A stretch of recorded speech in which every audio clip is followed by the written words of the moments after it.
Settle in, get comfortable, let the world outside fade away. Pull the blanket up, find that soft spot on the pillow, and let your breath slow down. We're going to go back in time tonight to a place that no longer looks the way it did, to a night that changed everything, but we're going to get there gently. This is a story about water, about a town that was built in a valley, and about a wall of water that erased it. But not yet. First, we need to step into the quiet before the noise. It's a late spring evening in the year 1889 in western Pennsylvania. The town of Johnstown is nestled in a narrow valley where two rivers, the Little Kanemaw and the Stana Creek, join together to form the Kanemaw River. The air is warm and heavy, the kind of evening that feels like it's holding its breath. The hills rise up steep on either side, dark green with trees, and the houses and shops cling to the slopes and the flat bottom of the valley. It's an industrial town, a steel town, full of the low hum of mills and the clatter of trains. But at this hour, things are winding down. Families are sitting down to supper. Children are playing in the streets, and the last light of day is fading into a dusky twilight. There's a sense of ordinary life here, the kind of life that feels permanent, solid, like it's always been this way and always will be. People know their neighbors, the streets have names, the churches have steeples, and the river flows through town like a quiet companion. But high above the town, 14 miles away, there is something that no one is thinking about. A dam. The South Fork Dam. It holds back a lake, a man-made lake called Lake Kanemaw, a sprawling body of water built as a summer resort for the wealthy. The dam itself is an earthen structure, a long mound of clay and rock, about 72 feet high, 1,000 feet across, and it has sat up there for decades, holding back the water, growing old and neglected. The dam was originally part of the Pennsylvania Main Line Canal system, built to supply water for the canal locks. But by this time, the canal is long abandoned, and the dam has changed hands several times. In 1879, a group of wealthy industrialists from Pittsburgh, men like Andrew Carnegie and Henry Clay Frick, formed the South Fork Fishing and Hunting Club. They bought the dam and the land around it, rebuilt the dam somewhat, and turned the lake into a private resort. They built cottages, a clubhouse, a marina, a place where they could escape the smoke of the city and enjoy fishing, boating, and elegant parties. The lake was a jewel, around 2 miles long and 1 mile wide, deep blue water tucked into the Allegheny Mountains. But the dam was never properly maintained. The club owners made some modifications, but they were not engineers. They lowered the dam's top to make a roadway wider. They put a fish screen across the spillway to prevent their prized trout from escaping, and they did nothing to reinforce the aging structure. Over the years, the dam had developed leaks, small seepages, and there were reports from local farmers and engineers that it was unsafe. But the wealthy club members didn't want to hear it. They didn't want to spend money on repairs, and they didn't want to drain their lovely lake. So the dam sat, year after year, holding back an immense weight of water, growing more fragile with each season. Now in the spring of 1889, a heavy rain began to fall. It started on the afternoon of May 30th. a steady drizzle that turned into a steady rain, then a heavy rain, and then an unrelenting downpour that lasted for days. The ground became saturated, streams swelled, rivers rose. In Johnstown, the streets grew muddy. The river crept up its banks, but people were used to spring floods. The town had flooded before, many times, gently, gradually. So they watched the water with a kind of weary familiarity, not alarm. They moved their goods a little higher. They prepared for some inconvenience, but no one imagined what was coming from above. Up at Lake Canema, the rain was worse. The mountains funneled the storm, and the lake began to rise quickly. The dam's spillway, partly blocked by the fish screen, was overwhelmed. The water started to top the dam, cascading over the edge, eroding the earthen face. The situation turned critical on the afternoon of May 31st. The rain was still falling, the sky a dark pewter color. Some men at the lake realized the dam was failing. They tried to warn the town, but their efforts were too little, too late. They sent a rider on horseback to Johnstown, but the rider never made it, or his message was dismissed. They tried to telegraph a warning, but the wires were down from the storm. So the dam, after years of neglect, after days of rain, began to give way. It didn't burst all at once, but it crumbled, slowly at first, then in a cascading failure. A section of the earthen wall softened, then broke, and water pushed through the gap. The gap widened, and suddenly the full force of the lake was unleashed. A wall of water, perhaps 40 feet high at the dam site, but growing as it funneled down the narrow valley, surged forward. It carried trees, boulders, parts of the dam itself.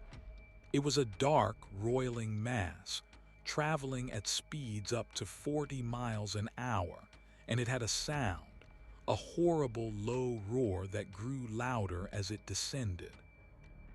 The people of Johnstown, 14 miles downstream, had no idea. It was around 4:10 p.m. on Friday, May 31st. Some people were indoors, some were on the streets, some were watching the river rise. A few looked up at the hills and saw a strange cloud, a mist, or they heard a sound like thunder that didn't stop. But by then it was too late. The wave hit the first small towns along the way, washed them away, and then it reached Johnstown. The water slammed into the town with a force that is hard to imagine. It didn't just flood the streets, it smashed buildings, ripped houses from their foundations, overturned trains, uprooted trees. It carried everything with it. A churning maelstrom of debris, wood, metal, human beings, animals. The water filled the valley from side to side, and it surged through the town in a matter of minutes. It was not a gentle rising. It was a violent explosion of water, and it erased the town. A few structures survived, stone bridges, stronger buildings, but the rest was turned into a tangled heap of wreckage that piled up against those bridges and burned in a fire that started from overturned stoves and gas lamps. The death toll was staggering. Over 2,200 people perished. Bodies were found for months afterward, some lodged in debris, some swept downriver, some never found. The town was gone, and the survivors were left in a landscape of mud and ruin. But we're not there yet.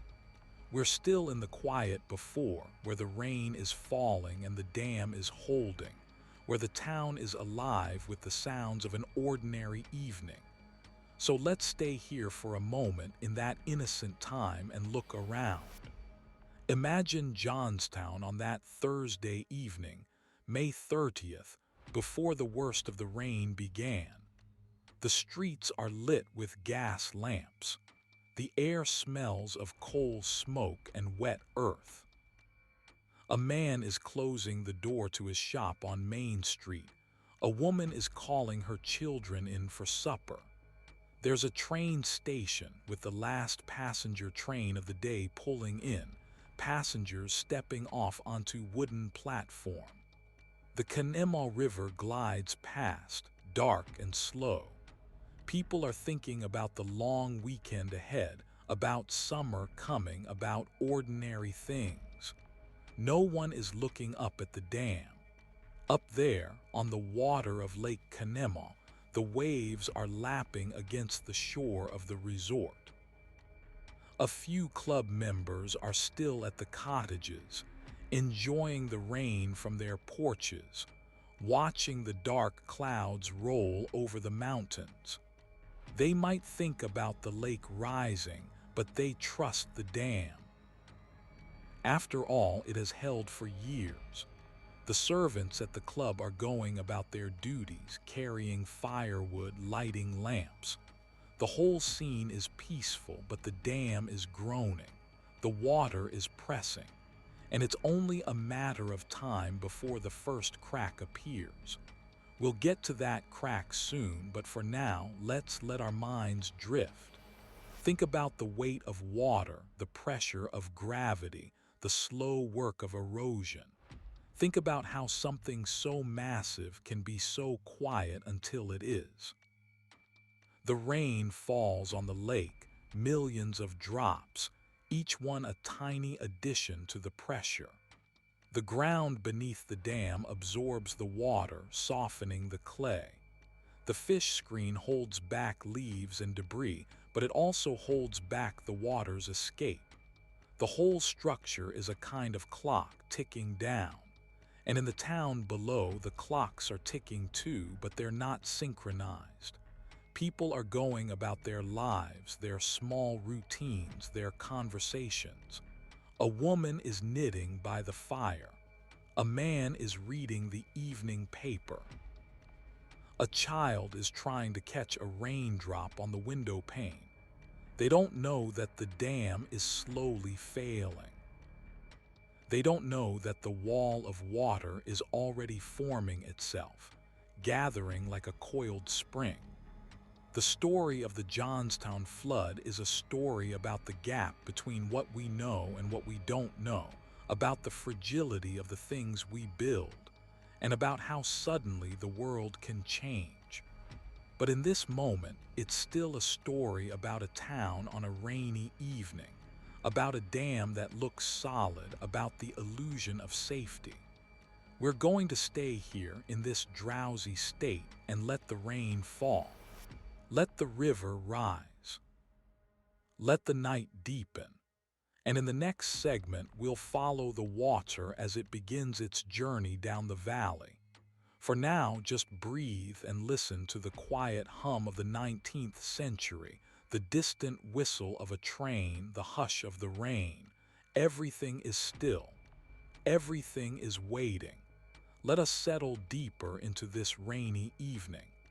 Let the sound of the rain become a kind of white noise, a blanket over the valley. The gas lamps flicker, and the wet cobblestones gleam like dark mirrors. The air is thick with the smell of damp wool and coal smoke, and somewhere, a dog is barking lazily at the gathering clouds. In the houses along Main Street, families are gathering for supper. The clatter of plates, the murmur of voices, the creak of floorboards underfoot. A woman is stirring a pot of stew over a cast iron stove, the steam curling up toward the ceiling. Her husband is reading the Johnstown Tribune, his boots propped up on a footstool. The headlines are about local news, a new bridge being built, a church picnic planned for June, a note about the rising river, nothing alarming. He folds the paper and lays it aside. The rain taps at the window panes, a steady, patient rhythm. Outside, the streets are nearly empty. A few people hurry home, their collars turned up, their hats pulled low. A boy is splashing through puddles, his boots making satisfying sounds. His mother calls him from the doorway and he runs, his laughter trailing behind him. The Kanema River, visible from the end of the street, is dark and swollen, but not yet dangerous. It looks like it always does during a heavy rain, a little higher, a little faster, but contained. Up in the hills at the South Fork Fishing and Hunting Club, the scene is different. The rain is heavier there, driven by the mountain winds. The lake, usually a placid blue, is now a dark gray, churning with white caps. The trees along the shore bend in the gusts. The cottages, with their broad porches and tall windows, are lit from within, the gas lamps casting warm pools of light. Inside one of these cottages, two men are sitting by the fireplace. They are club members, wealthy industrialists from Pittsburgh who come here to escape the city. One of them, a man in a tweed jacket, is sipping brandy and watching the rain streak down the window. The other, a younger man, is poking at the fire with a brass poker. The conversation is light, about business, about the weather, about when the lake might be full enough for the summer boating season. The older man says, "It seems we may get a bit more water than we bargained for." The younger man shrugs. The dam can handle it. It has always handled it. They have no reason to doubt. The dam is a part of the landscape, as solid as the mountains themselves. They do not see the small cracks, the seepages, the slow erosion of the earthen wall. They do not hear the groaning of the old iron pipes beneath the surface. They are comfortable, warm, secure in their wealth and their distance from the town below. But the dam is not solid. It is an old dam, built decades ago for a canal system that no longer exists. The original builders knew it was a temporary structure, meant to hold a modest amount of water for a few years. But the club members, with their money and their desire for a private lake, had raised it, widened it, and ignored the advice of the engineers who warned them it was unsafe. They had placed a fish screen across the spillway, a grate meant to keep their prized trout from escaping, but it also trapped debris, leaves, branches, anything that floated down the streams feeding the lake.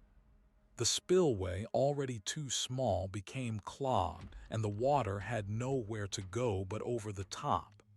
And on this rainy evening, that is exactly what is happening.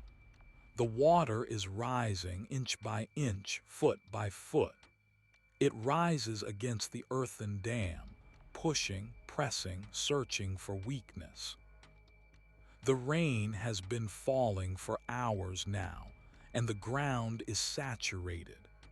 Every rivulet that runs down the mountainside is flowing into the lake, adding its weight to the growing pressure. Let us pause and consider the physics of it, but in a gentle way, like watching a kettle slowly come to a boil. A dam holds back an immense weight of water. For every foot of depth, the pressure increases. At the bottom of Lake Kanema, the pressure is enormous, like a giant hand pushing against the earthen wall. The dam is made of clay and stone, but clay can soften, stone can shift. The water finds the weak spots, the tiny leaks, and it begins to work them slowly, patiently, like a finger probing a hole in a cloth bag. The leaks grow larger. The dam begins to tremble. But on this Thursday night, no one feels that trembling. The rain continues and the town sleeps. The club members go to bed, their brandy glasses empty, their fire dying to embers. The servants clear the dishes and blow out the lamps. The lake rises. The dam groans. Let us move now gently to the morning of May 31st, a Friday. The rain has not stopped. It has been falling for over 15 hours and the ground is a sponge. The streets of Johnstown are rivers of mud. People wake to the sound of rain on the roof, a sound that has become monotonous, almost hypnotic. They go about their morning routines, but there is a certain heaviness in the air, a weariness. The flood of 1889 is not a sudden event, but a slow build, a gradual accumulation of water and worry. In the kitchens, women are lighting the stoves, boiling water for coffee, frying bacon. The smell of breakfast mixes with the smell of dampness. Men are preparing for work, but some are looking out the windows, measuring the height of the river with their eyes. The Kanema has risen overnight, and it is now creeping up the banks, lapping at the foundations of the buildings along the water. A few men walk down to the bridge to check the water level. They stand in the rain, hands in their pockets, shaking their heads. It is high, but not unprecedentedly high. They remember the flood of 1847 when the water reached the second floor of some buildings. This is not that bad. Not yet. The post office is open and letters are being sorted. The general store is open and people are buying extra candles and flour just in case. The train station is busy with passengers arriving and departing, the steam whistles cutting through the rain. Life continues, albeit with a soggy inconvenience. Up at the lake, the situation is more serious. The water has risen several feet over the spillway, and the whole dam is now under stress. The face of the dam, the side facing the valley, is beginning to bulge.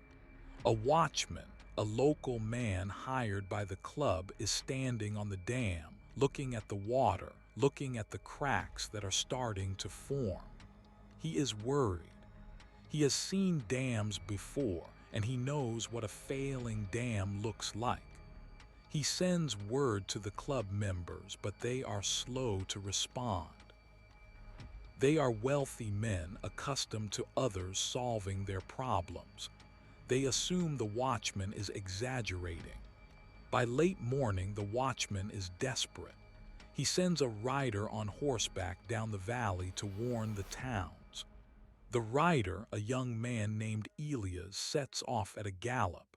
The road is muddy, the rain is heavy, and the horse is nervous. Elias rides through the small communities along the way, shouting warnings. He stops at a telegraph office in a town called South Fork, and he sends a message to Johnstown. The message is brief. Dam is in danger. Leave at once. But the telegraph lines are down. The storm has knocked them over and the message never arrives. Elias continues his ride, but he has a long way to go and the water is already moving faster than his horse. It is now around 3 in the afternoon. The dam is on the verge of failure. The water is cascading over the top in a wide sheet, eroding the earthen face. The crest of the dam is crumbling piece by piece. A section of the upstream face, the side holding the water, is beginning to crack. The crack widens and water shoots through, a jet of white spray. The dam shudders. Let us imagine that moment. The sound is like the earth itself tearing, a deep, grinding rumble that grows into a roar. The dam's center collapses and the water, all of that pent-up water, is released. It does not flow, it explodes. A wall of dark water rising up to 40 feet surges forward, carrying with it the debris of the dam, trees, boulders, parts of the club's cottages, a boat, a picnic table. It roars down the valley at a speed that seems impossible, a destructive force that does not discriminate. And in Johnstown, 14 miles away, the people have no idea. It is a little after 4 in the afternoon. The rain is still falling, but it has slackened to a drizzle. The streets are muddy, the river is high, but life is normal. Children are playing in the shallow floodwaters, splashing in the gutters. A man is standing on the bridge, watching the water flow under him. He is thinking about the fishing, about how the trout will be abundant after the water clears. He is thinking about his wife's birthday next week. Then he hears a sound. It is a low rumble, like distant thunder, but it does not fade. It grows louder, and with it comes a vibration in the ground, a trembling in his feet. He looks up the valley and he sees something coming, a dark wall, a cloud of spray, a shape that his mind cannot process. He has lived his whole life in this valley and he has never seen anything like it. The wall of water is almost upon him. It is carrying trees like twigs, houses like toys. It is a swollen, churning mass of murky brown filled with debris. The roar becomes a scream, and then the water hits. The bridge he is standing on is swept away in a single instant. The houses along the riverbank are crushed, lifted, and carried. The water surges through the town, filling the streets, rising up over the first floors, then the second floors, then the rooftops. The noise is incredible. A cacophony of splintering wood, crashing brick, and human screams. But the screams are soon drowned out by the roar of the water. Let us not dwell on the violence. Let us instead think of the aftermath, the strange quiet that follows.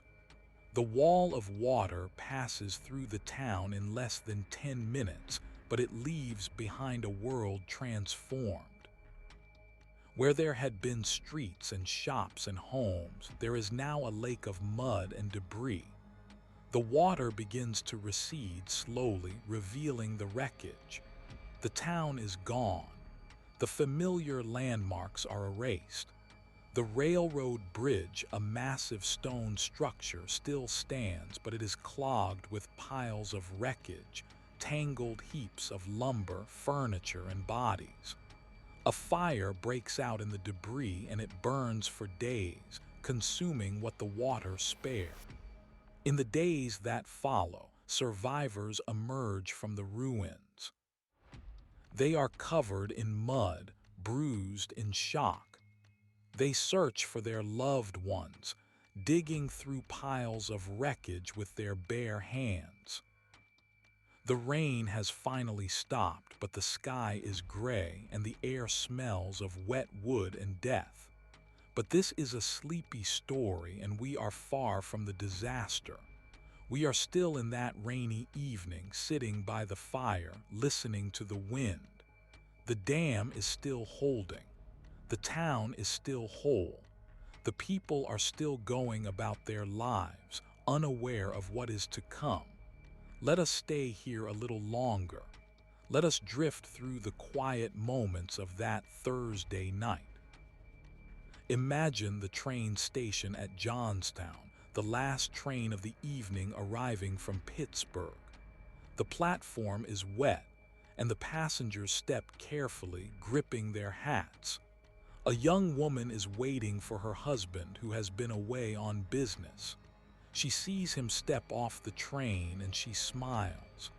They embrace, and he holds an umbrella over her as they walk home. They talk about the rain, about the garden, about the new wallpaper she has chosen for the parlor.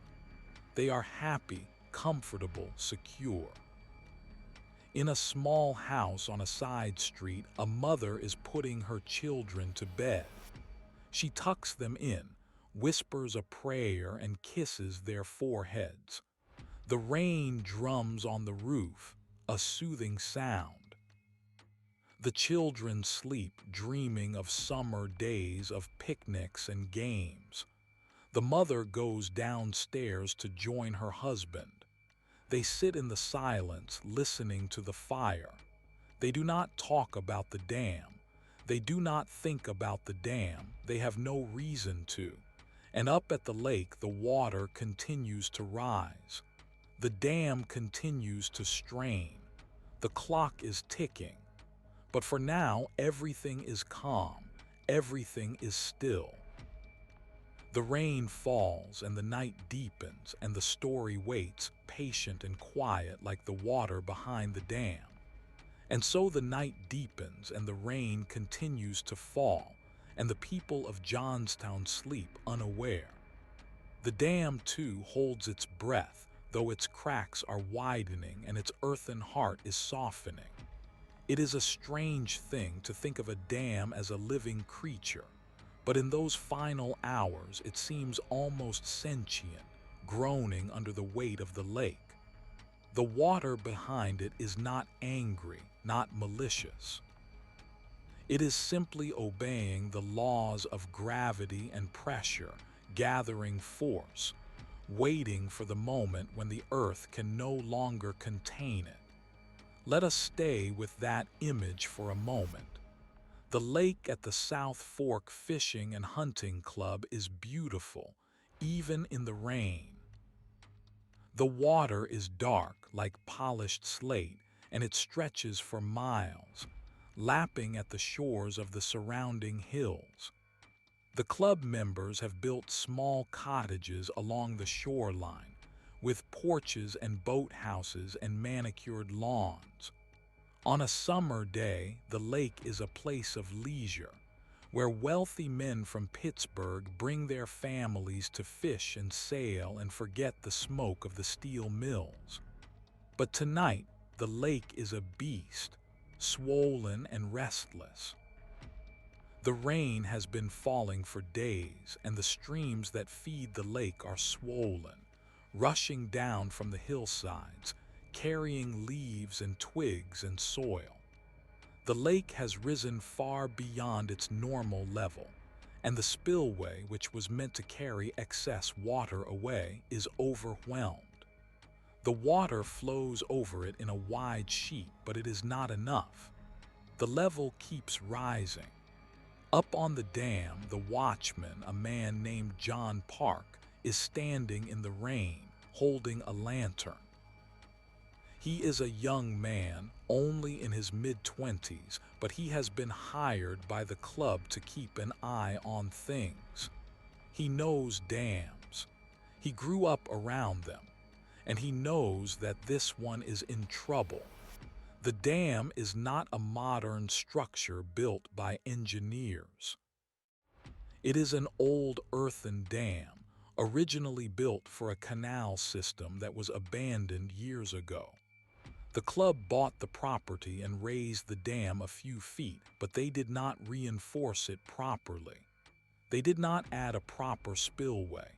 They simply patched it up and hoped for the best. And now, with the rain and the rising water, the patches are failing. John Park walks the length of the dam, his boots squelching in the mud. He shines his lantern on the face of the dam and he sees the cracks. They are not large, but they are there, thin lines running horizontally, weeping water. The dam is bulging slightly in the middle, a telltale sign of stress. He has seen this before in older dams just before they gave way. He knows that if the water continues to rise, the dam will fail.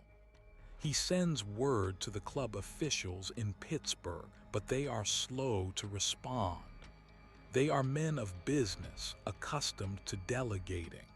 They do not understand the urgency.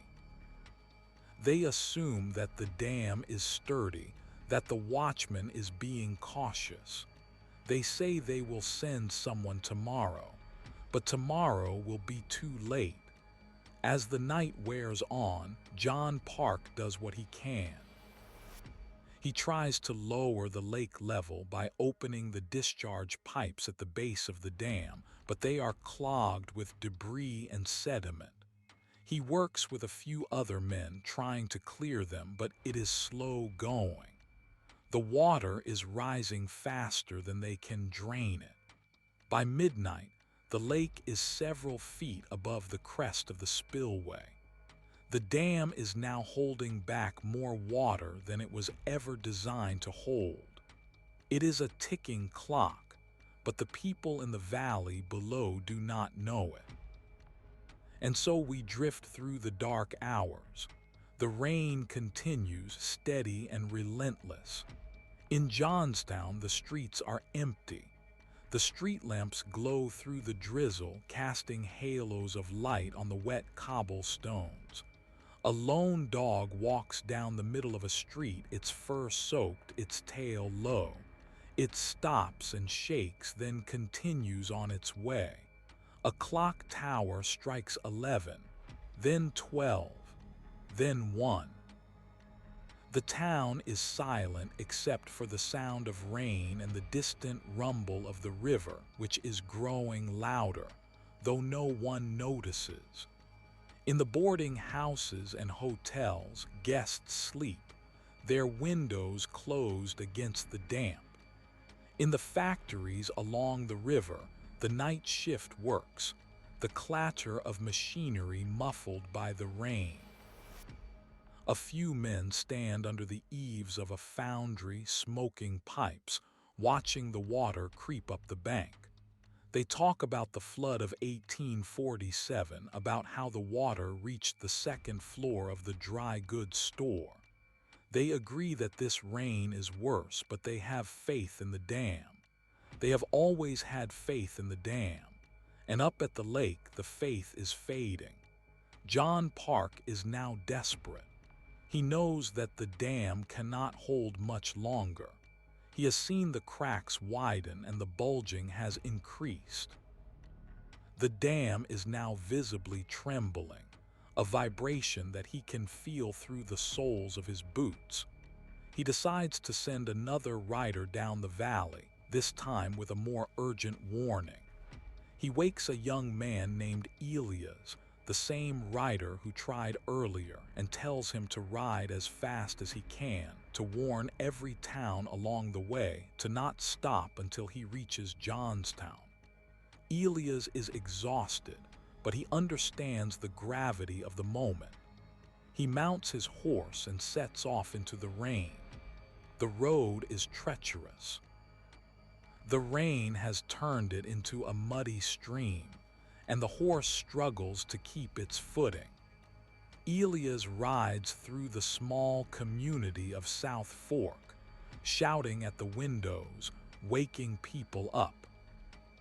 Some of them listen and begin to gather their families. Others do not. They have heard warnings before, false alarms. They go back to sleep. Elias continues down the valley, his voice growing hoarse.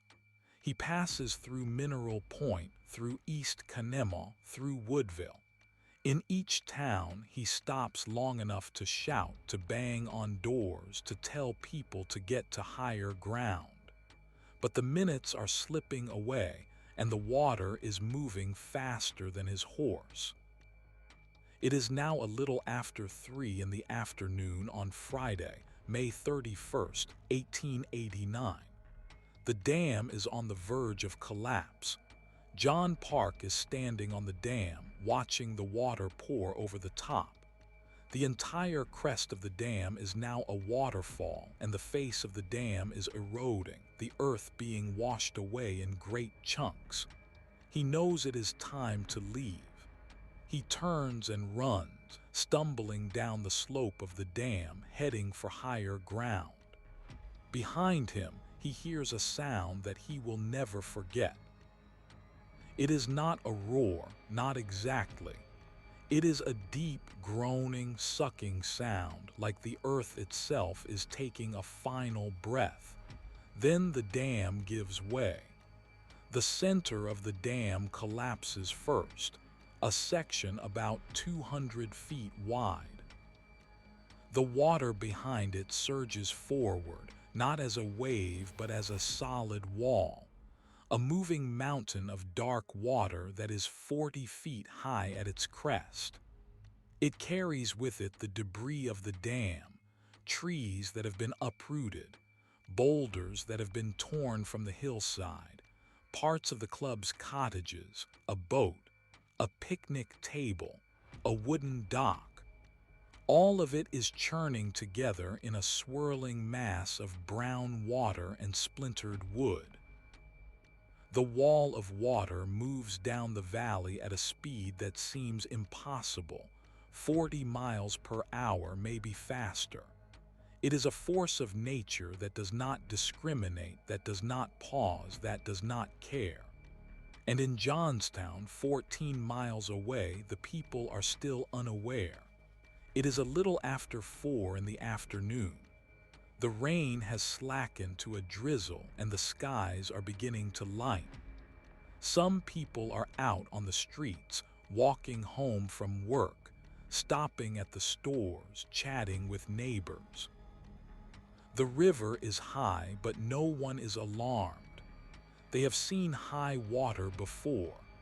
A man named Jacob is standing on the bridge that crosses the Little Canemo River near the center of town.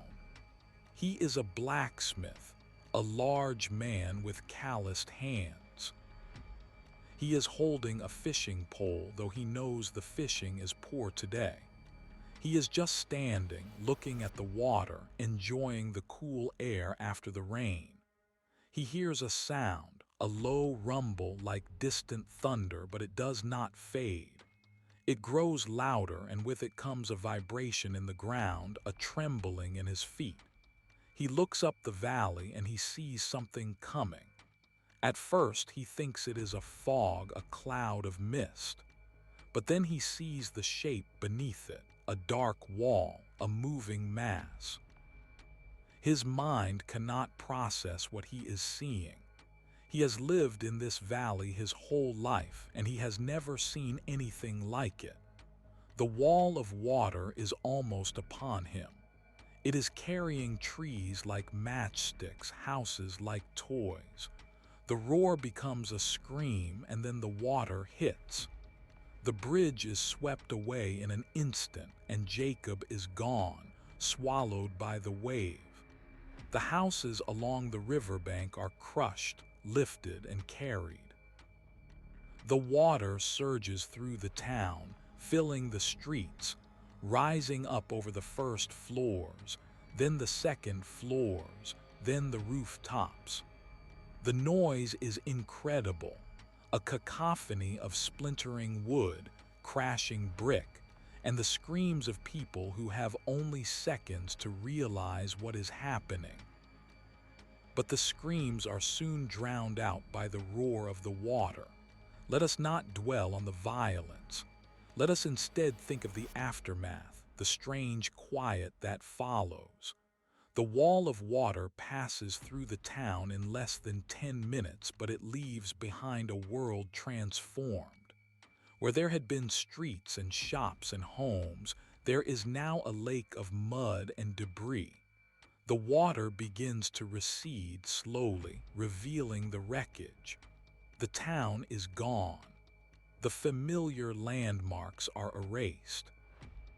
The railroad bridge, a massive stone structure, still stands, but it is clogged with piles of wreckage, tangled heaps of lumber, furniture, and bodies. A fire breaks out in the debris and it burns for days, consuming what the water spared. In the days that follow, survivors emerge from the ruins. They are covered in mud, bruised, in shock. They search for their loved ones, digging through piles of wreckage with their bare hands. The rain has finally stopped, but the sky is gray, and the air smells of wet wood and death.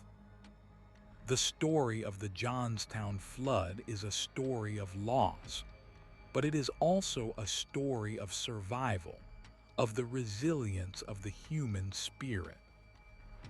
And in telling it, we must honor those who lived and those who died, not by focusing on the horror, but by remembering the quiet moments before, the small joys, the ordinary lives. So let us return now to that Thursday evening before the disaster. Let us sit by the fire in a cozy room listening to the rain. The clock on the mantel ticks softly. The flames flicker. The world is safe for now. And the story continues, patient and gentle like the falling rain. So let us settle deeper into the chair by the fire. The rain has softened to a whisper now, a gentle hush against the window panes. The clock on the mantel ticks on, marking the seconds that pass so quietly, so unnoticed. Outside, the streets of Johnstown are wet and glistening under the gas lamps. The cobblestones reflect the yellow light in a patchwork of shining puddles. A cat darts from beneath a porch, shakes a paw, and vanishes into the shadows. The world feels small and safe, contained within the warm glow of this room. But let us wander a little in our minds through those same streets on that Thursday evening. Let us follow a man named Thomas, a clerk at the dry goods store. He is locking up for the night, pulling the heavy wooden door closed, testing the handle. He looks up at the sky, feels the drizzle on his face, and he sighs. He thinks of his wife at home, waiting for him with a pot of stew on the stove. He thinks of the small fire they will build in the hearth and the book he has been reading, a novel about faraway lands and adventures. He turns up his collar and begins to walk, his footsteps echoing softly in the empty street. Thomas passes the bakery where the baker is just pulling down the shutters. A warm scent of bread lingers in the air, mixing with the damp. They nod to each other, a quiet greeting between neighbors. The baker has a daughter, a girl of 12 who helps him in the shop. She is at home now doing her lessons by lamplight, her hair braided tightly, her eyes heavy with sleep. She has a small dog, a terrier named Pip, who curls at her feet. The baker thinks of her as he walks home, a gentle warmth spreading through his chest. He does not know that tomorrow the river will take his shop, his home, and his daughter. But we do not need to think of that now. Let us stay in the safe present, in the quiet of Thursday evening. Further up the hill, in a cottage that overlooks the town, an old woman named Margaret sits in her rocking chair. She is knitting, the needles clicking in a steady rhythm. She has lived in Johnstown for 60 years since she was a girl. She remembers the flood of 1847 when the water rose high enough to float a horse trough down Main Street. She remembers the mud, the smell, the long weeks of cleaning up. But she also remembers the community coming together, the shared meals, the rebuilding. She is not afraid of the rain. She has seen it before. She rocks slowly, her eyes half closed, the yarn pooling in her lap. Outside, the rain continues, a lullaby for the old. Down by the river, a group of young men are sitting on the porch of a boarding house. They are smoking pipes and drinking coffee, watching the water rise. One of them, a railroad worker named Daniel, has been telling stories about the Great Flood in Pennsylvania 20 years ago. His listeners are skeptical, amused. They laugh and shake their heads. The river looks high but not dangerous. They have heard these stories many times. Daniel shrugs and takes a long drag from his pipe.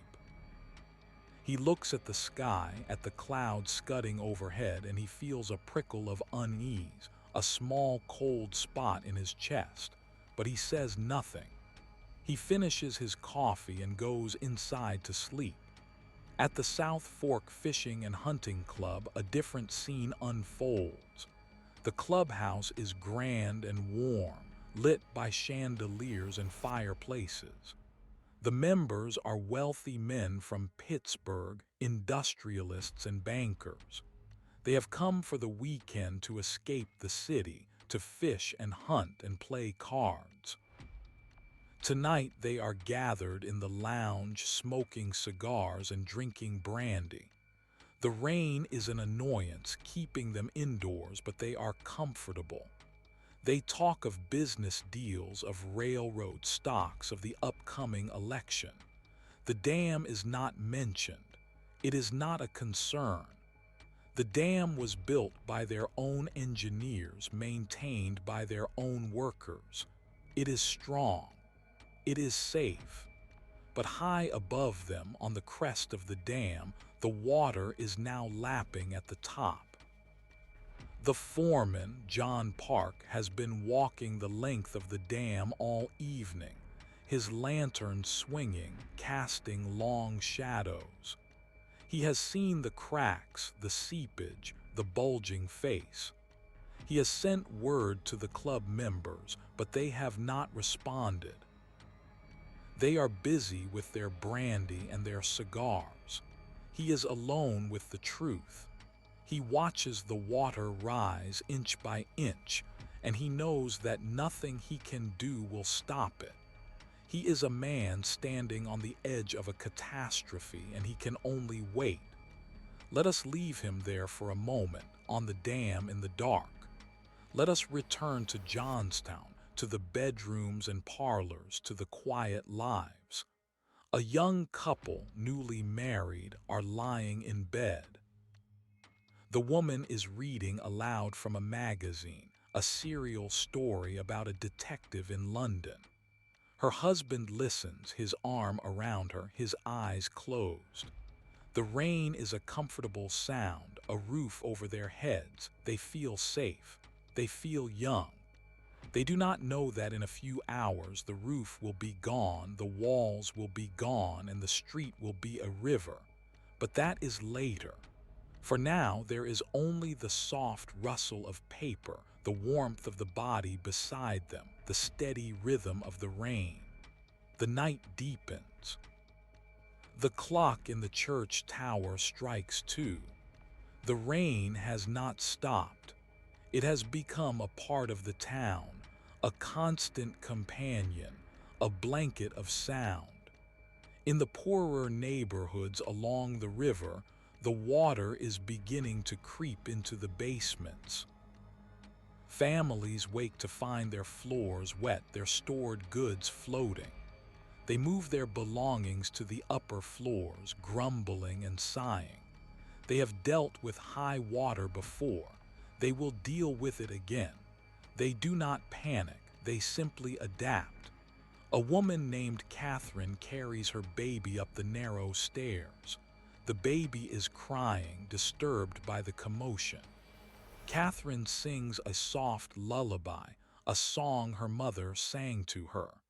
The words are old, the tune simple. She sets the baby in a cradle on the second floor and sits beside it, rocking gently.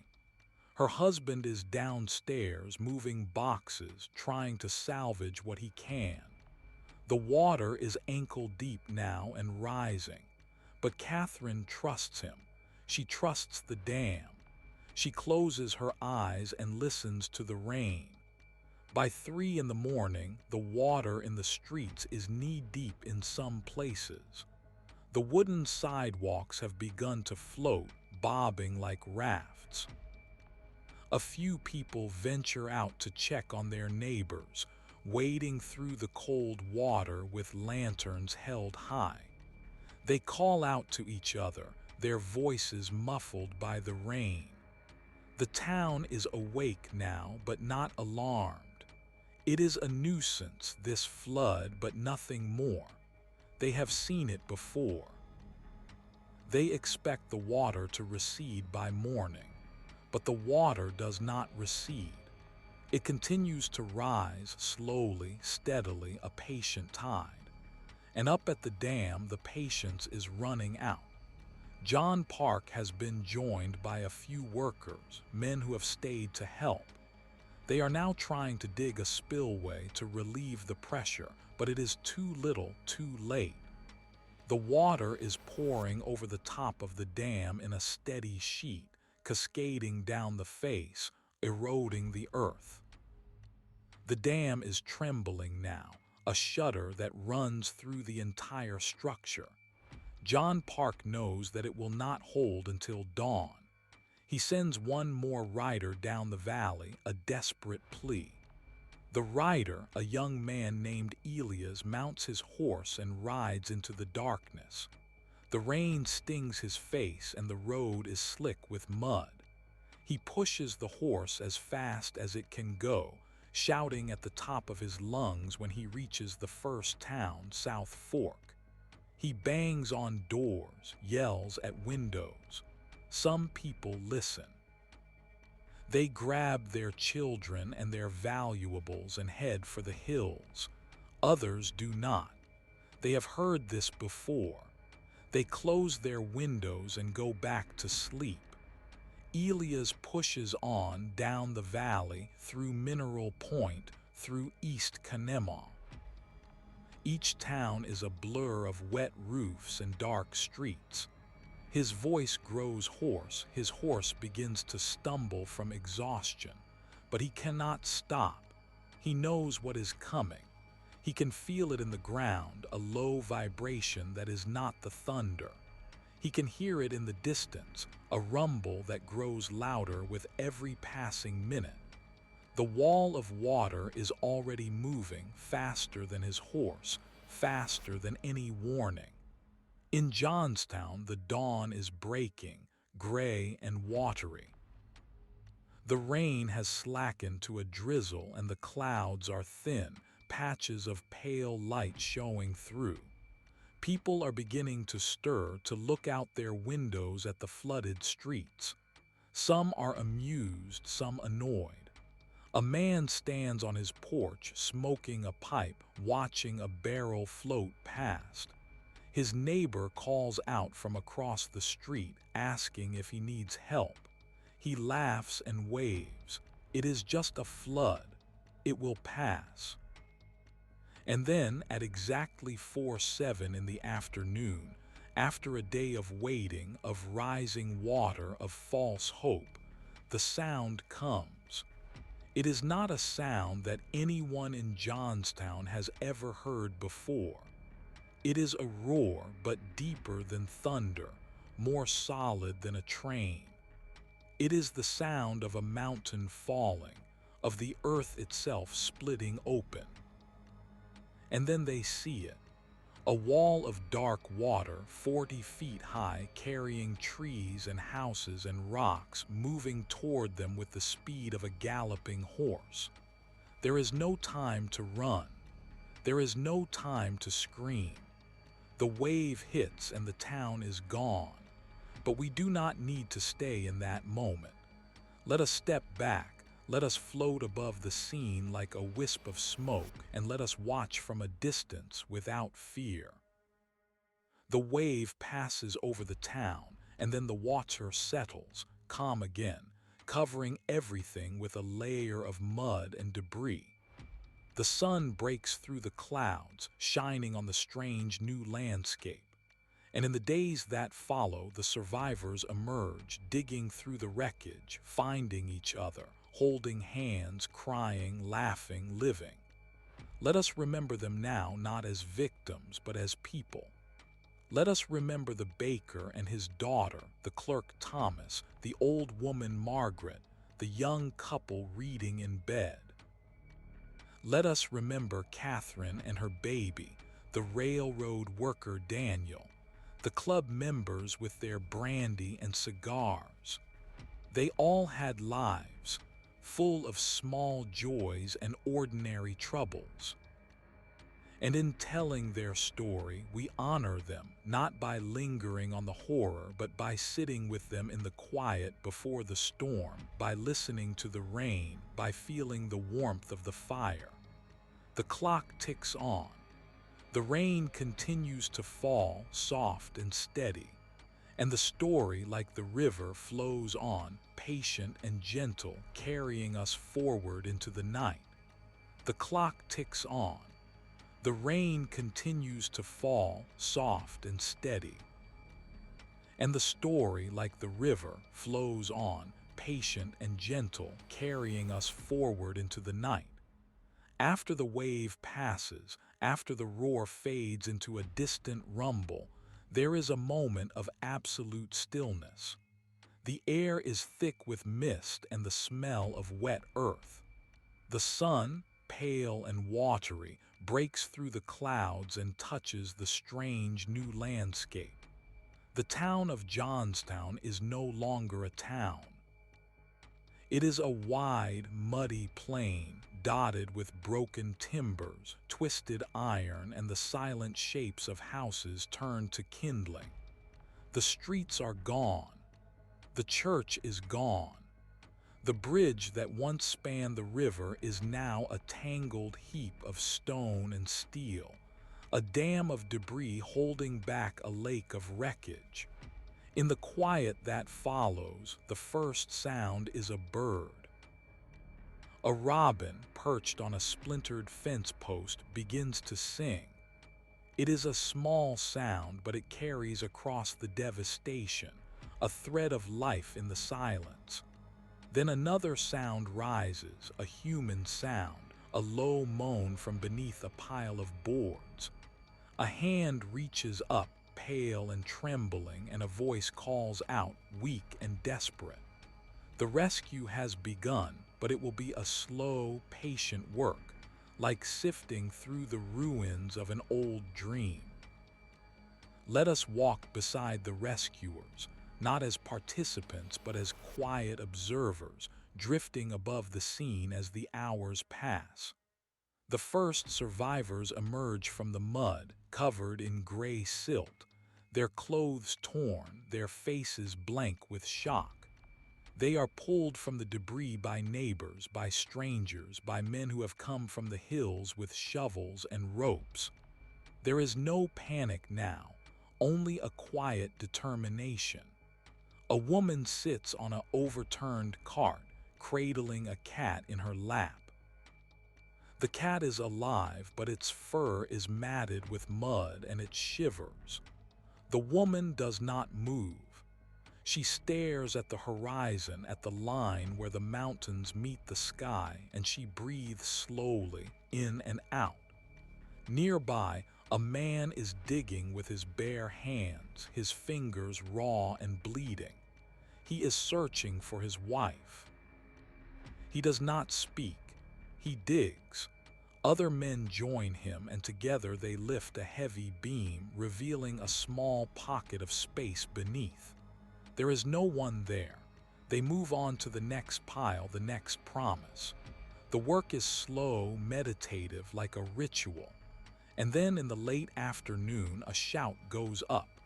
A child has been found, a little girl named Lily, wedged between two barrels in a cellar. She is alive, her eyes wide, her lips blue with cold. She is lifted out gently, wrapped in a blanket, carried to a makeshift hospital that has been set up in the only building still standing, a brick warehouse on the edge of town. Inside, the floors are covered with straw and rows of cots hold the injured, their wounds bandaged with torn sheets. A doctor moves from cot to cot, his hands steady, his voice low. He is tired, but he does not stop. There is no time for rest. The night falls again, the second night since the flood. Fires are lit in the ruins, small flames that flicker and dance, casting long shadows.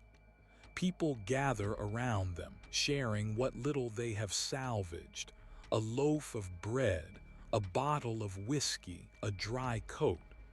They do not talk much. They stare into the flames, listening to the crackle of the wood, the hiss of damp timber. The stars come out bright and cold, and the moon rises, full and silver, illuminating the wreckage with a gentle light. Let us sit by one of these fires just for a moment and listen to the voices. An old man, his beard white with dust, tells a story about the time he saw a bear in the woods behind his cabin. He tells it slowly, with long pauses, as if the memory itself is a fragile thing. A young woman, her arm in a sling, hums a tune her grandmother used to sing. The tune is soft, melancholy, and it drifts into the night, mingling with the scent of smoke and damp earth. Across the fire, a boy of about 12 is holding a piece of wood he has carved into a small boat. He sets it on a puddle and watches it float. He does not say anything. He just watches. His mother, sitting beside him, puts her arm around his shoulders. She does not tell him to stop. She lets him float his little boat on the water. It is a small thing, but it is a thing of hope, a tiny vessel carrying a boy's imagination through the mud. In the distance, the sound of a train whistle cuts through the air. It is a locomotive from Pittsburgh bringing supplies, blankets, food, doctors. The whistle is long and mournful, like a call across a valley. People lift their heads, listen, and then turn back to the fire. The train will arrive in the morning. For now, there is only the night, the stars, and the slow breathing of the survivors. Dawn comes softly, with a pale pink sky and a light mist rising from the river. The water has receded, leaving behind a thick layer of mud, inches deep, covering everything. The town looks like a place that has been buried and then unearthed, a ghost of itself. But life is stirring. A woman is sweeping the mud from her front step, a small act of defiance. A man is hammering a board across a broken window. The sounds of work begin to fill the air, tentative at first, then steady, like a heartbeat. And as the days pass, the recovery takes on a rhythm. The dead are buried in a mass grave on a hill overlooking the valley. A simple stone marks the place with no names, only the date. The living return to their homes or what is left of them and begin to rebuild. They dig through the mud, salvaging photographs, a silver spoon, a child's doll. Each small treasure is a piece of the past, a reminder that they were once a community, that they had lives before the water. Let us follow one family, the Whitfields, as they sort through the debris of their home. The house is gone, but the foundation remains, a rectangle of stone filled with mud and splintered wood. Mr. Whitfield, a carpenter by trade, finds his toolbox, rusted but intact. He opens it and removes a saw, wiping the mud from the blade. The saw gleams in the sunlight, and he holds it for a long moment as if weighing its worth. Then he sets it aside. Mrs. Whitfield finds a china plate, cracked but whole, the pattern of blue flowers still visible. She washes it in a bucket of river water and places it on a stump. It is a small act, but it is a start. Their daughter, a girl of 9, uncovers a book, its pages swollen and stuck together. She carefully peels them apart one by one and finds a story she remembers about a princess and a dragon. She sits down in the mud and begins to read aloud, her voice soft and uncertain. Her parents stop their work and listen.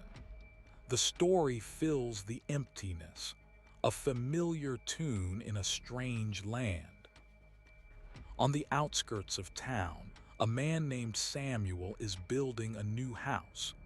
He is doing it alone with a hammer and a saw and a pile of lumber that has been donated by the relief committee. He works slowly, methodically, measuring each board twice before cutting. He does not rush. He has all the time in the world. His wife and children died in the flood and he has no one left to rush for.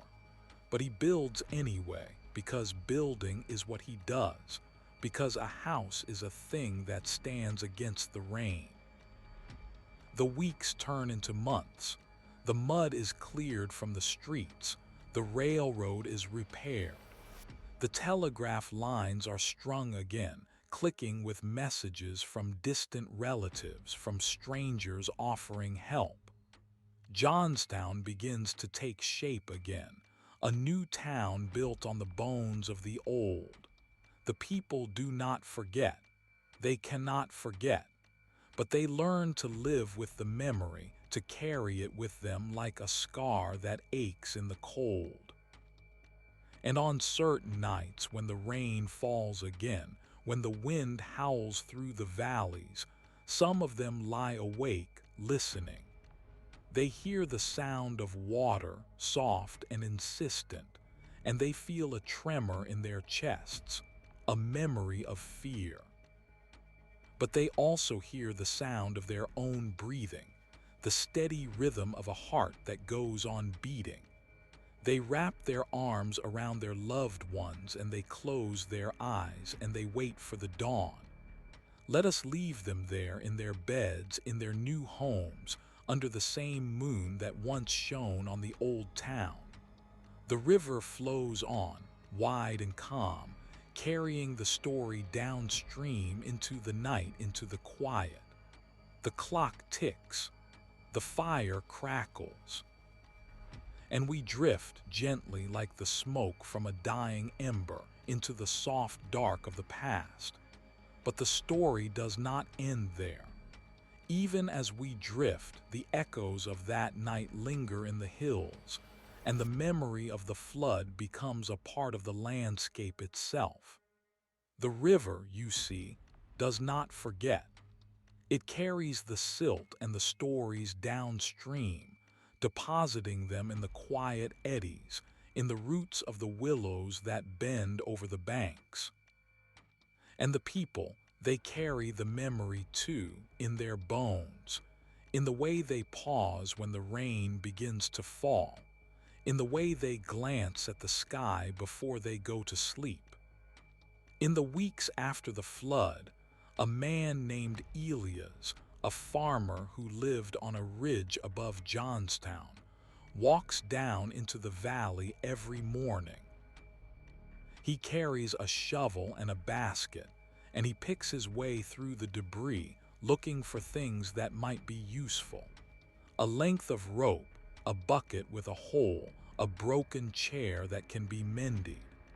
He does not take anything that belongs to the dead. He leaves the photographs, the letters, the small keepsakes for the families to find. But the practical things, the tools and the lumber, he collects and stacks in a pile near the railroad tracks where the relief workers can use them.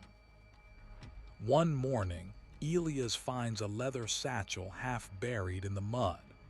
He opens it carefully, expecting papers or perhaps a change of clothes. Inside, there is a flute made of dark wood with silver keys. It is tarnished, but when he lifts it to his lips and blows, it makes a soft, clear note, like a bird calling from a distant tree. He wipes the mouthpiece clean and plays a simple melody, a folk tune his grandmother used to hum.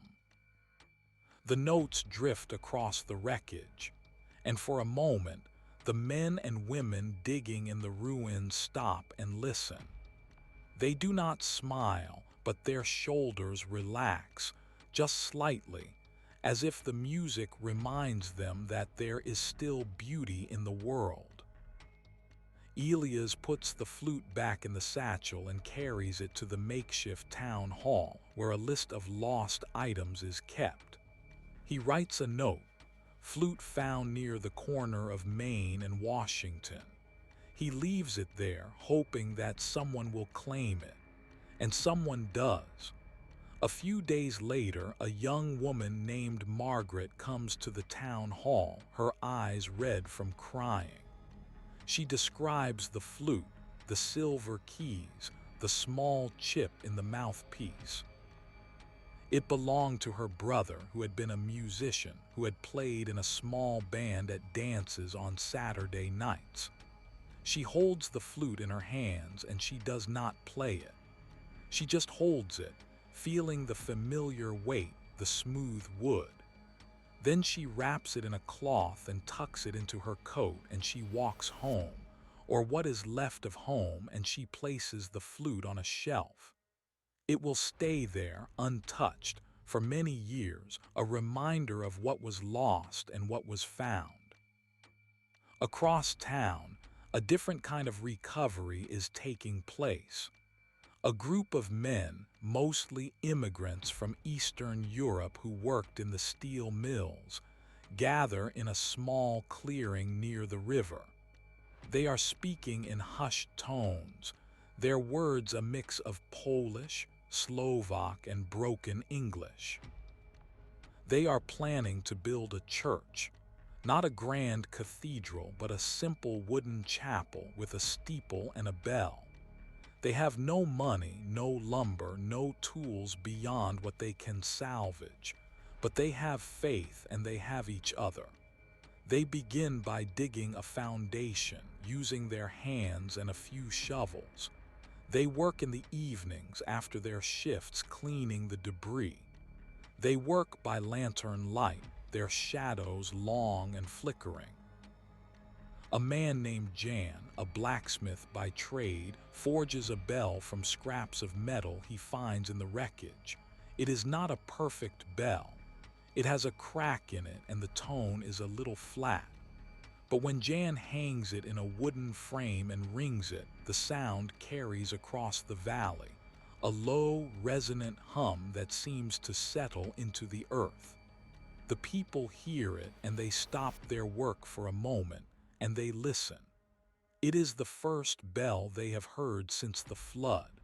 It calls them to prayer, to remember, to hope. The chapel is finished in the autumn when the leaves have turned gold and the air is crisp. It is small, with a dirt floor and windows made of oiled paper. But the people come, filling the pews made from packing crates. They sing hymns, their voices blending together, old songs in new tongues. The priest, a young man who had survived by clinging to a tree, speaks of the flood as a test, a trial that had been given to them not as punishment but as a reminder of the fragility of life. He does not offer easy answers. He offers only his presence, his words, his quiet faith. The congregation listens, and they feel a weight lift, just a little, as if the singing itself has carried some of their sorrow away. Meanwhile, in a large white tent on the edge of town, the Red Cross has set up a distribution center. Clara Barton herself, the founder of the American Red Cross, has come to Johnstown. She is a small woman with gray hair and steady eyes, and she moves through the tent with quiet efficiency. She inspects the supplies, talks to the volunteers, and personally hands out blankets to the families who have lost everything. She does not rush. She takes time to speak to each person, to learn their names, to ask about their children. She knows the power of being seen, of being recognized in the midst of chaos. One afternoon, a woman approaches Clara Barton with a small, hand-drawn map. The woman explains that her husband had been a surveyor, and he had made this map before the flood, showing the layout of the town, every street, every building, every tree. The map is smudged and water-stained, but it is still legible. Clara Barton takes the map and thanks the woman, and she uses it to help coordinate the search for bodies, to identify the locations of homes and businesses. The map becomes a precious document, a guide through the ruins. And as the autumn deepens into winter, the work of rebuilding continues. The streets are paved with cinders from the steel mills. The houses rise again, one by one, simple wooden frames with tin roofs. The people learn to live with the chill of the wind, with the damp that seeps into their bones. They plant gardens in the spring, small patches of green among the gray. They have children, and they name them after the loved ones they have lost, keeping the names alive. On the anniversary of the flood, the town holds a ceremony.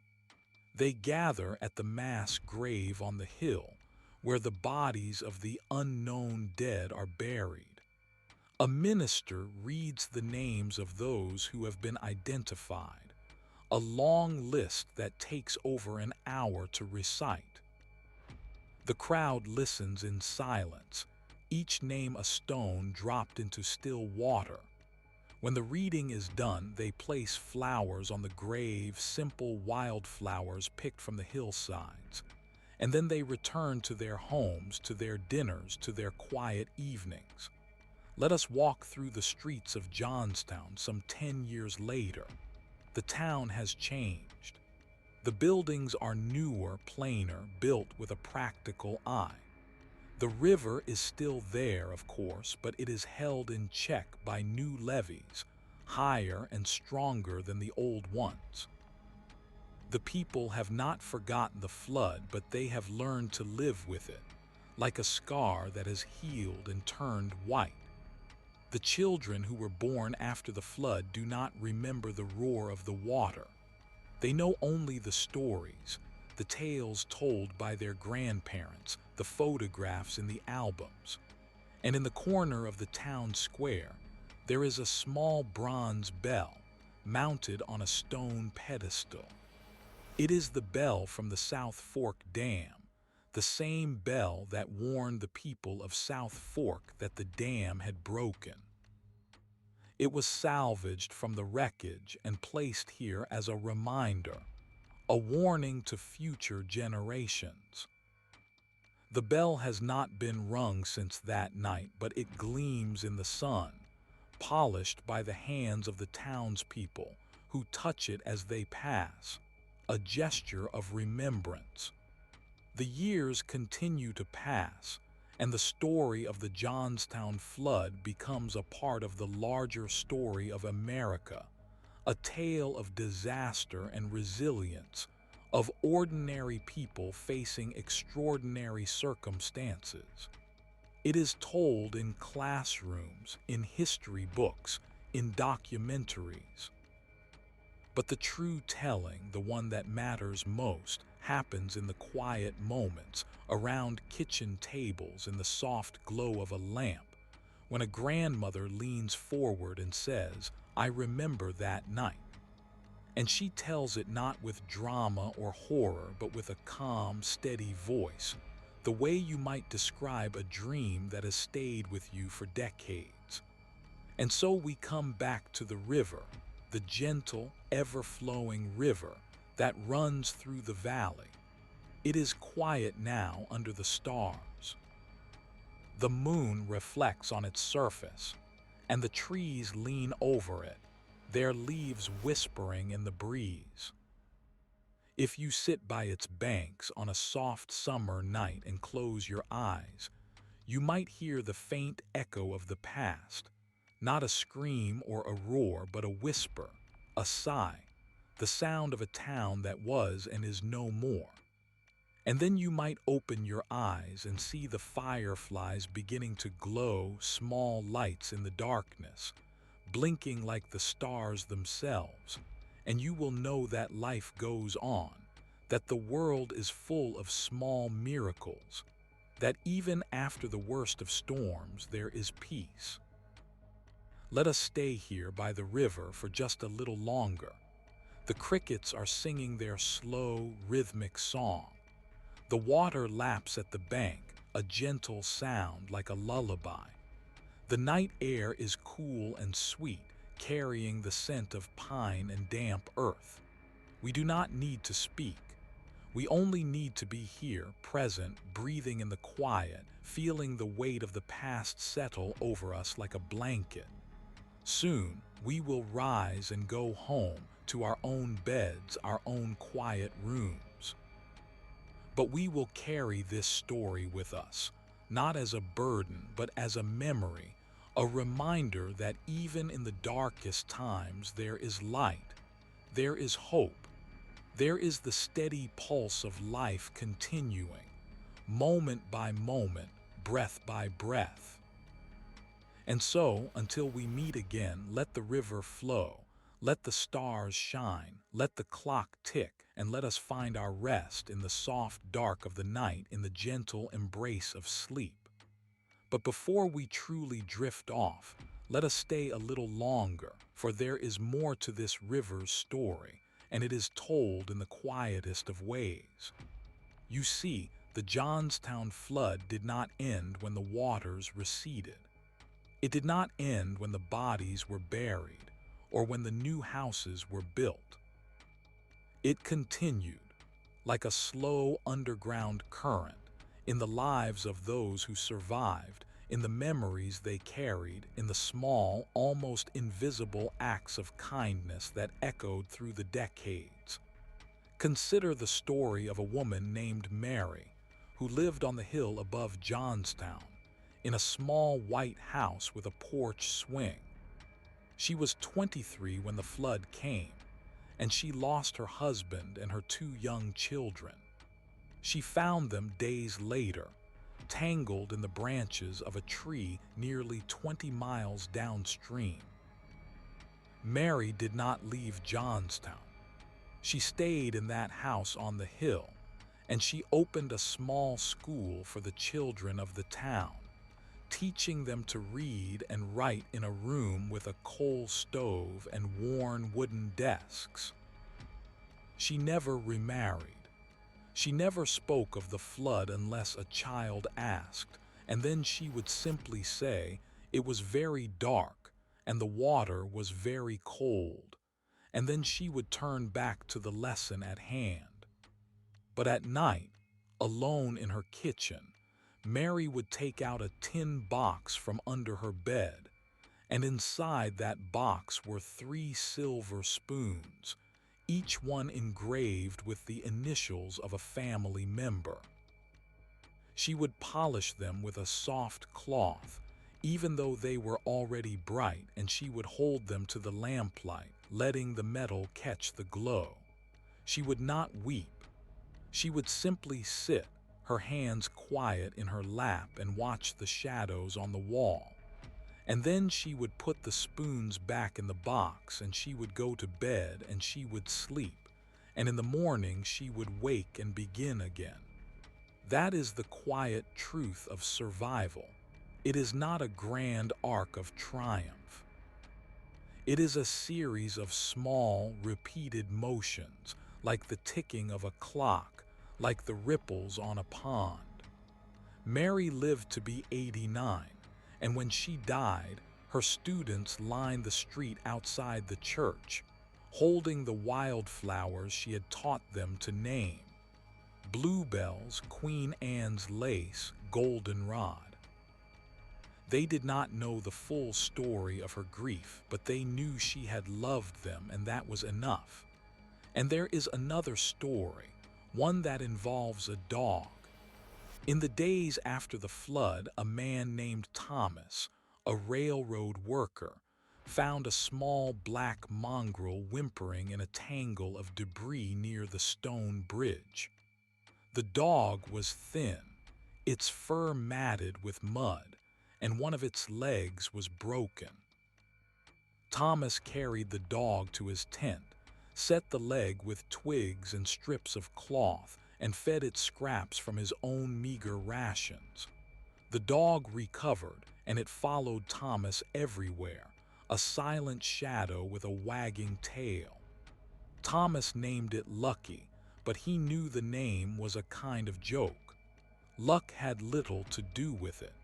What mattered was that they had found each other. In the years that followed, Lucky became a familiar sight on the streets of the rebuilt town. The dog would wait outside the saloon where Thomas sometimes stopped for a beer, and when Thomas emerged, Lucky would stand and start walking, and Thomas would follow, not leading but simply keeping pace. People would see them and smile, a small warmth in a cold day. And when Thomas died, old and gray, Lucky lay on his grave for a week, until a neighbor finally coaxed the dog away to a new home. But Lucky would return to that grave every morning until the dog's own bones were laid in the earth nearby. The two plots are still there, in the old cemetery, side by side, the stones worn smooth by weather and time. If you visit, you might see a collar, a small piece of faded leather, tied around the base of Thomas's marker, left by someone who remembers the story, who knows that even a dog can teach us about loyalty. And so the river keeps flowing and the town keeps living, not on top of the flood, but alongside it. The children of the survivors now walk these streets, and they ride bicycles, and they argue about school and sports and music. They do not think about the flood, not really, except when a teacher assigns a report, or when the town holds a centennial ceremony, which they attend with their parents and grandparents, and they listen to the speeches, and they look at the photographs, and they feel a vague, distant sadness, like the echo of a song they have heard before. But there are still those who remember in the marrow of their bones. There is an old man, a great-grandson of one of the survivors, who keeps a diary. He writes in it every evening by the light of a single lamp, in a hand that is slow and careful. He does not write about the flood. He writes about the day he saw a heron stand still in the river for an hour, its slender legs like needles, and he writes about the taste of the blackberries that grow along the banks, and he writes about the color of the sky at dusk when the clouds are painted pink and orange. He is preserving something, though he cannot say what. Perhaps it is the texture of a life that could have been erased, the ordinary beauty that the flood could not take. And as you listen to this in your own quiet room with the blanket pulled up to your chin, you might think of your own river, whatever it may be. The memories you carry, the small losses, the quiet joys. The way the light falls through the window in the afternoon, the sound of rain on the roof, the touch of a hand in the dark. These are the things that hold us together, that make us who we are. They are not dramatic, they are not loud, but they are real and they are enough. So let the river be your guide. Let it teach you the patience of water which flows around the stone, which fills the hollow, which wears down the sharp edge into a smooth curve. Let it teach you that nothing truly disappears, not completely. The molecules of that flood are still here, in the soil, in the air, in the cells of the trees that grew from the mud. And the people, the thousands who perished, they are here too, in the stories, in the names carved into stone, in the way the town gathers on the anniversary to ring a small, cracked bell. Let us imagine that bell now. It is a quiet evening late in May, the same time of year as the flood. The sky is clear, the stars are beginning to appear, and a group of townsfolk stands in the square around the bronze bell from the South Fork Dam. They do not cheer, they do not weep. They simply stand, and after a moment one of them steps forward, a woman in her 70s whose grandmother had been a girl in the flood. She takes the rope and she pulls it once, and the bell sounds a low, clear note that carries across the valley, over the river, up into the hills. It is not a mournful sound. It is a sound of remembrance, of acknowledgement of the simple fact that we were here and we are still here. And then the people disperse, walking home under the streetlights, their footsteps soft on the pavement. Some of them stop to talk, their voices low and easy. Others walk in silence, their hands in their pockets. They are not haunted. They are not afraid. They are simply living as people have always lived, with the past behind them and the future ahead, and the present a thin line between them, shimmering like the surface of a river. And now, as the night deepens and the stars wheel overhead, we too can let go. We can release the story from our minds, let it drift downstream into the great lake of sleep. We have walked through the flood, through the mud, through the rebuilding, through the years of quiet grace. We have met the people, heard their names, felt their sorrow and their strength. And now we can rest, knowing that all is well, that the river flows on, that the world continues to turn, that this story is held in the gentle hands of memory, and that we are safe. So close your eyes if you have not already. Feel the weight of your body against the mattress. Hear the distant hum of a car, or the ticking of a clock, or the soft breath of someone else in the house. Let those sounds become the lapping of water against a bank, the rustle of leaves in a breeze. Let the darkness wrap around you like a soft blanket, warm and familiar. And in that darkness, let the bell ring one more time, not in your ears, but in your heart. A single, clear note that fades slowly, like a star dissolving into dawn. And with that fading, let your thoughts become quiet, your breathing slow, your muscles soften. You are here in this moment and you are enough. The story is finished, but the peace remains. Until we meet again, may the river be kind to you. May the stars watch over your rest. And may you wake in the morning light to the ordinary miracle of a new day. Good night. And yet, even as the bell fades, there is another layer to this story, one that is not often told but which hums beneath the surface like a quiet current. It is the story of the water itself, and what it taught the people who remained. In the years after the flood, the river became a kind of teacher.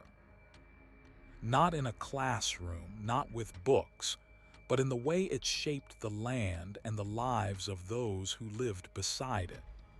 The engineers who came to rebuild the bridges and the dams learned a lesson in humility. They had believed before the flood that they could control the river, could tame it with concrete and steel. But the river had shown them otherwise. It had laughed at their calculations, had swept away their careful plans in a single night of rain. And so they built differently now, with wider channels and stronger walls, but with a quiet understanding that no wall is ever truly unbreakable. There is a man, a civil engineer named Samuel, who worked on the new dam for the reservoir at the head of the Kanema River. He was a young man when the flood hit, barely 20, and he had lost his brother in the wave. Samuel spent the rest of his life studying rivers, not to conquer them, but to listen to them. He would stand on the banks for hours, watching the water, noting its moods, its rhythms, the way it rose and fell with the seasons. He kept a journal, and in it he wrote not in numbers or equations, but in words. The river is patient today, it says on one page, or the river is restless, or the river is full of laughter.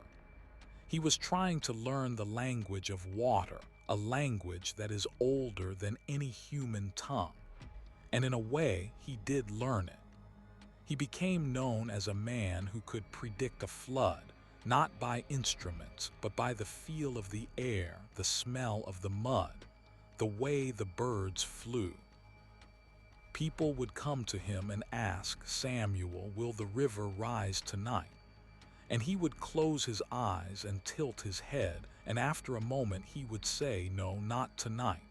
Or he would say, "Yes, but not much." And he was always right. It was a kind of magic, but it was not magic. It was attention. It was the willingness to listen day after day, year after year, until the river spoke to him in its own quiet voice. Samuel never married. He lived alone in a small house near the river, with a cat and a dozen jars of preserved vegetables. He was not lonely. He had the river for company, and the river was enough. He died at 82, sitting in his chair by the window, looking out at the water. They found him with a smile on his face, and the cat curled in his lap. The neighbors said he looked peaceful, as if he had simply drifted off to sleep, carried away by the current of his own dreams. And there is another story, one that takes place many decades later in the 1970s. A young woman named Caroline, a graduate student in history, came to Johnstown to research the flood for her dissertation. She spent weeks in the archives, reading yellowed newspapers and faded letters, but something felt missing. She wanted to understand not just the facts, but the feeling of the flood, the texture of the experience. So she began to talk to the oldest residents, the grandchildren of survivors, and they told her stories that were not in any book. One old woman, a Mrs. Albright, who was 92 and lived in a creaky Victorian house on a hill, told Caroline about the day her grandmother lost her wedding ring. It was a simple gold band, and when the floodwater hit, it slipped off her finger and was gone. The grandmother searched for weeks, but the ring was never found. And then 60 years later, in 1949, a boy was digging in the mud by the river, looking for fishing worms, and he found a gold ring. He took it to his mother, who cleaned it, and on the inside of the band there was an inscription, "To my beloved May 1887." The boy's mother was Mrs. Albright's mother, and the ring had come home. Caroline wrote about this in her dissertation, and she titled the chapter, "The River's Return." There is a lesson in that, perhaps. The river does not keep what it takes forever. It holds things for a while, turning them over in its current, grinding them smooth, and then when the time is right, it gives them back. Not always, not even often, but sometimes.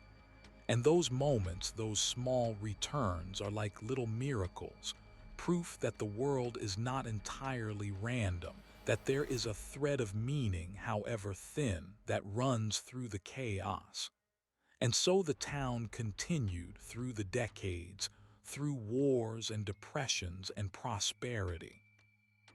The steel mills came, and they boomed, and the population grew, and the streets filled with new faces. The flood became a paragraph in the local history books, a story that parents told their children on rainy nights. But it never left the bones of the place. It was there, in the way the older houses were built on higher ground, in the way the children learned to swim almost before they could walk, in the way the town held its breath every spring when the snow melted and the river swelled. By the time the 20th century was turning into the 21st, the memory of the flood had begun to fade, not completely, but like a photograph left in the sun, losing its sharp edges, becoming softer, more golden. The survivors were all gone, their voices silent, their stories now carried only by their descendants. And yet, the flood lived on in other ways. It lived in the art that the town produced, the paintings of muddy water, the poems about lost children, the songs that were sung at the annual remembrance. It lived in the way the town rebuilt itself after every disaster, after every fire, every storm, every economic slump, as if it had learned once and for all that you cannot stop, you cannot give up. You simply put one foot in front of the other and keep going. And there is a particular painting, a large oil canvas that hangs in the town library, painted by a woman named Eleanor in 1935. It shows the flood, but not the wave itself. Instead, it shows the aftermath, the mud-covered streets, the shattered buildings, but with a strange beauty. The mud is painted in shades of brown and gold, and the sunlight filters through the heavy clouds, casting long shadows. In the foreground, a single flower, a daisy, is growing from a crack in a broken wall. The painting is called "Still Alive." Eleanor said she painted it to remind herself that life finds a way, even in the most broken places. She was a survivor herself, a girl of 12 when the flood came, and she had lost her entire family. She never married, never had children, but she painted, and her paintings filled the walls of her small apartment.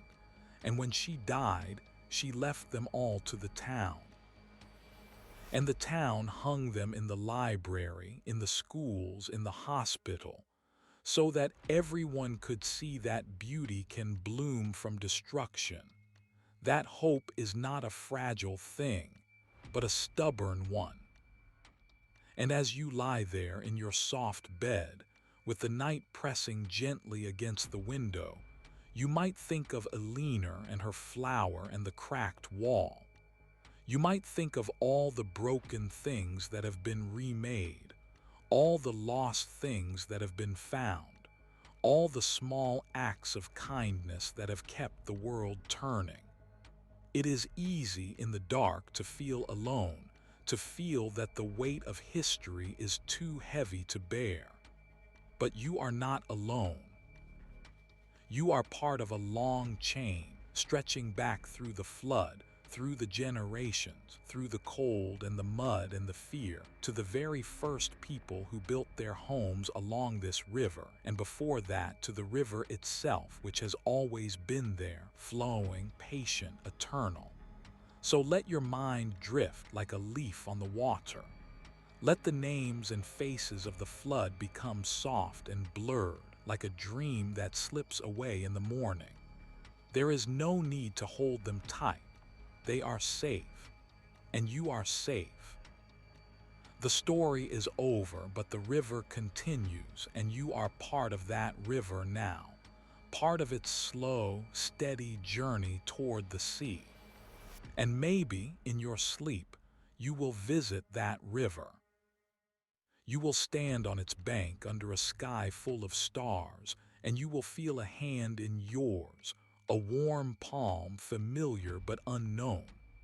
It could be the hand of one of the lost, or the hand of one of the saved, or the hand of someone you have not yet met. It does not matter. What matters is the connection, the understanding that we are all linked across time, across distance, across the thin veil of life and death, by the water that flows through us and around us, in our blood and in our tears. And then the hand lets go, and you drift upward into the darkness, and you are asleep, truly asleep, your breath deep and even your body still, your mind at peace. The bell has rung its last note. The river has sung its quiet song, and you are cradled in the gentle arms of the night. Good night again. And may your dreams be as soft as the falling rain, as wide as the valley, as deep as the river. Good night.